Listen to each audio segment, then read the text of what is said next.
ചിരിക്കാത്ത ഒരു സമയം പോലും ഇല്ല. അത്രയ്ക്ക് മാത്രം. അതാണ് ഞാൻ നമ്മുടെ മലയാള ചിത്രങ്ങളുടെ അക്കരെ ആ ഒരു റേഞ്ചിലേക്ക് വരുന്ന രീതിയിലുള്ള ഒരു ചിത്രം ഒന്ന് എടുത്തു പറഞ്ഞത്. തീർച്ചയായിട്ടും ആ ഒരു റേഞ്ചിലേക്ക് നിങ്ങൾക്ക് കാശ് മുതലാവുന്ന ഒരു നല്ലൊരു ചിത്രം തന്നെയാണ് സൂപ്പർ. എന്താ പറയണ്ടേ, ചിരിക്കാനുണ്ട്, എല്ലാ കാര്യങ്ങളും ചിന്തിക്കാനും ഒരുപാട് ചിന്തിക്കാനുണ്ട്. നല്ല കഥ ഒന്നും പറയാനില്ല. കോമഡിയാണോ? അതെ എൻ്റെ മൂവി നല്ല കോമഡിയാണ്, നല്ല ഹ്യൂമർ ഉണ്ട്. പിന്നെ ക്ലൈമാക്സിലേക്ക് നല്ല ഇമോഷണലാണ്, നല്ല ഫൈറ്റ്.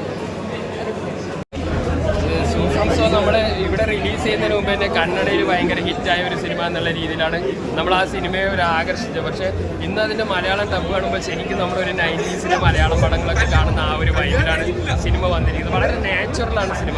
അതായത് കോമഡിയാണ് മെയിൻ സബ്ജക്റ്റായിട്ട് വരുന്നത്. നാച്ചുറൽ കോമഡി, സിറ്റുവേഷണൽ കോമഡിയാണ്. പക്ഷേ കോമഡിക്ക് വേണ്ടി ഇവർ ഈ സിനിമയിൽ പ്രത്യേകിച്ച് സീനുകളൊന്നും ചെയ്തിട്ടില്ല.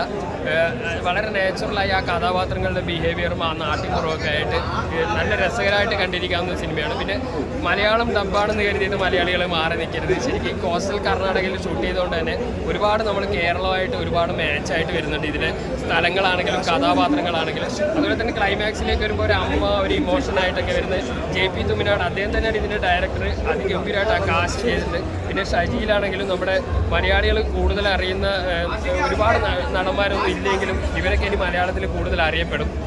ഗംഭീര പെർഫോമൻസ് ആണ് സിനിമയിൽ. നല്ല രസകരമായിട്ട് കണ്ടിരിക്കാവുന്ന ഒരു ക്ലാസ് സിനിമയാണ് സൂഫ്രംസ്. സാധാരണ മലയാളത്തിൽ നിന്നാണ് ഇത്തരം ഭാഷകളിലേക്ക് കോമഡി പടങ്ങൾ പോകുന്നത്. ഇതിപ്പോൾ തിരിച്ചായോ? അതെ അത് അല്ല, ചിലപ്പോൾ ഒരുപക്ഷെ മലയാള സിനിമകളായിരിക്കും അവരെ ഇൻസ്പയർ ചെയ്തത്.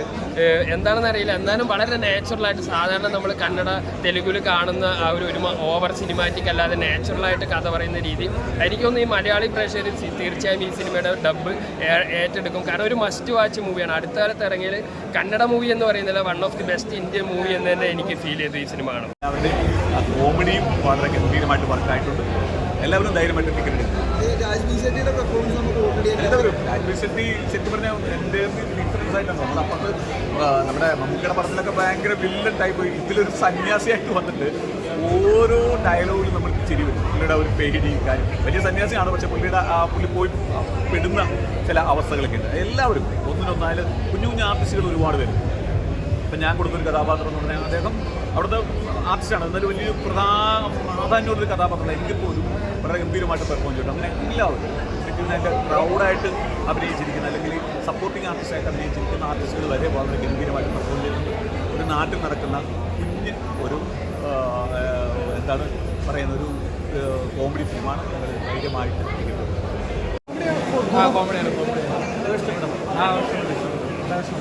നല്ലൊരു മലയാളം പടം കാണുന്ന പോലെ തന്നെ ഉണ്ടായിരുന്നു. അതെ നല്ല രസമുണ്ട്. ഇപ്പോൾ ഷാറിനൊക്കെ രാജ്ബി ഷെട്ടിയുടെയൊക്കെ അവർ തന്നെയാണ് ഡബ് ചെയ്തേക്കുന്നത്. നല്ല രസമുണ്ടായിരുന്നു. കാണാം. ഇട്ട് വെച്ച്